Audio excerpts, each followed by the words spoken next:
YS Jagan ఎన్నికల్లో దారుణ ఓటమి తర్వాత కూడా మారలేదు అన్నది అర్థమవుతుంది. ఎదుటి పార్టీలు చేసే విమర్శలకు తగినట్లుగానే ఆయన అదే పందాను కొనసాగిస్తున్నారు.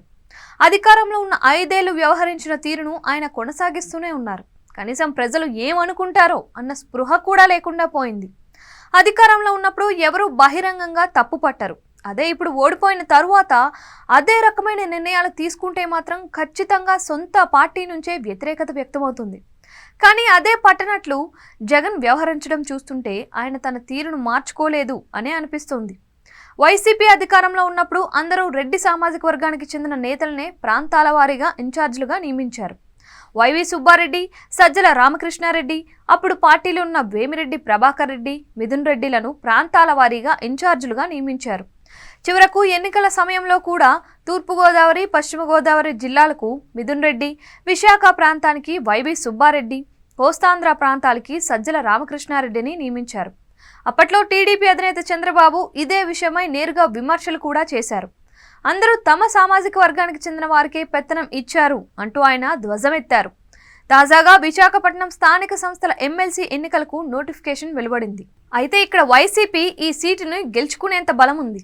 వైసీపీకి 600కు పైగా ఓట్లు ఉండగా టీడీపీ కూటమికి 250 ఓట్లు మాత్రమే ఉన్నాయి. గట్టిగా పోరాడితే ఎమ్మెల్సీ పదవి దక్కుతుంది.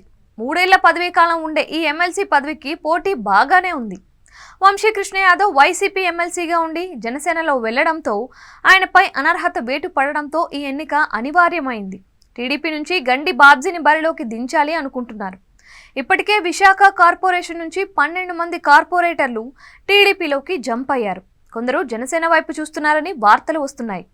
ఈ నేపథ్యంలో మళ్లీ విశాఖ ప్రాంతానికి వైవి సుబ్బారెడ్డిని పంపించడంతో అక్కడ ఇబ్బందికర వాతావరణం ఏర్పడింది అంటున్నారు. ఉత్తరాంధ్ర వైసీపీలో కాకలు తీరిన నేతలున్నారు. మాజీ మంత్రి బొత్స సత్యనారాయణ, గుడివాడ అమర్నాథ్తో పాటు బూడి ముత్యాల నాయుడు వంటి వారు మాత్రమే కాకుండా లోకల్ లీడర్స్ కూడా ఉన్నారు. వారికి ఎవరో ఒకరికి ఈ ఎమ్మెల్సీ బాధ్యతను అప్పగిస్తే లోకల్ ఫ్లేవర్ పార్టీలో ఉండే అవకాశాలున్నాయి. కానీ వైవి సుబ్బారెడ్డి మళ్లీ పెత్తనం చెలాయిస్తున్నారని అధికార పక్షం విమర్శించే అవకాశాలున్నాయి. ఆ ఛాన్సు జగన్ టీడీపీ కూటమికి ఇచ్చేశారు. ఇలా జగన్ దారుణమైన దెబ్బను రాజకీయంగా చవిచూసినా ఆయన తీరులో మార్పు రాలేదన్న కామెంట్స్ వినపడుతున్నాయి. అంటే అక్కడ నేతలపై నమ్మకం లేకనే వైవిని పంపించారు అని ఇప్పటికే సోషల్ మీడియాలో కామెంట్స్ వినిపిస్తున్నాయి.